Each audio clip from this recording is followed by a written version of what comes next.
Thank you, Mr. DeFrisco. At this time is our salutatory speech. The salutatorian of the class of 2009 will be graduating with a GPA of 101.5. She was the president of the Spanish Honor Society, president of the Triad Music Honor Society, president of the Interfaith Nutrition Youth Advisory Board, co-editor-in-chief of the Crossroads, co-captain of the robotics team, captain of the varsity cross-country team, member of the varsity track team, concert band, symphonic orchestra, jazz band, was a peer leader and a peer mediator, member of the National Honor Society, AP Scholar, Girls State Representative, University of Rochester F. Douglas and S.B. Anthony Award, U.S. Army Reserve Scholar Athlete Award, Rotary Student of the Month, and an all-county participant in band, in the oboe, and in the clarinet. In addition, our salutatorian received the Carle Place Scholarship, the University of Rochester Frederick Douglass and Susan B. Anthony in Humanities and Social Sciences Award, the Westbury Carle Place Rotary Club Scholarship, the Michael A. Sklo and Robert D.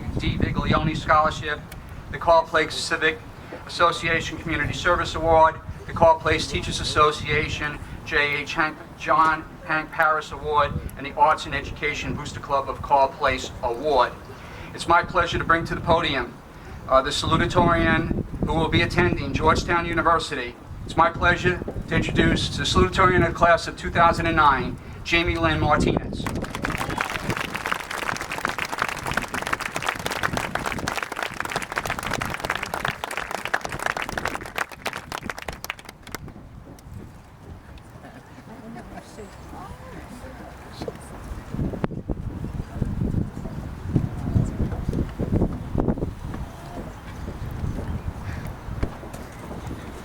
Good afternoon, everyone. Judging by the box office returns, I think it's safe to assume that almost everyone here today is familiar with, or at least aware of, the release of the new Star Trek movie. Now, I have to admit I was raised on Star Trek thanks to my dad, so I'm a bit more of a sci-fi enthusiast than many high school females. And I really enjoyed the new Star Trek, and I appreciated the integration of details from the original series, and of course, the special effects. But what struck me even more was what lay beyond the phasers and the lasers, the warp speed, and of course the aliens. It was the movie's underlying message that stirred something within me and prompted me to walk out of the theater smiling. The original Star Trek series was released at a time when the mindset of Americans was very similar to the mindset of many Americans today. When the original series aired in 1966, the world was suspended in a state of tension. As Americans watched unprecedented political and cultural events such as the Cold War, the Vietnam War, and later Woodstock unfold before their eyes, they began to question the values and the beliefs they once accepted without a second thought. No one seemed to know what exactly the future would hold, yet even if they agreed on nothing else, they agreed that the world was about to become a very different place. Today, we are caught in the middle of an unprecedented financial crisis. Global markets have expanded so far and become so intricately intertwined with each other that no one really knows where globalization will take us next. Institutions that we never thought would fail, the banks, the automobile industry, unbelievably have in fact done just that. Today, just as they were 43 years ago, people everywhere are questioning their values, their beliefs, their traditions, and the way they live their lives. And once again, the future seems uncertain, and it seems like a great time to be leaving high school and entering the real world. But I think it is. Now more than ever, the world needs people who are going to approach these challenges with a fresh perspective.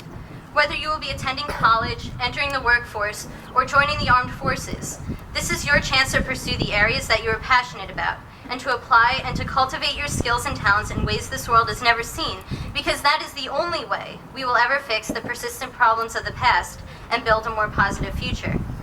Now more than ever, the world needs people who are going to put their best foot forward and face these challenges head-on and boldly go where no man has gone before. Now more than ever, the world needs optimists, and that is the message movies like Star Trek are really trying to convey.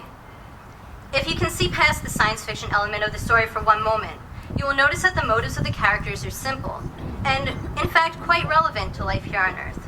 They strive to use their power, their skills, their strength, and their intelligence for good.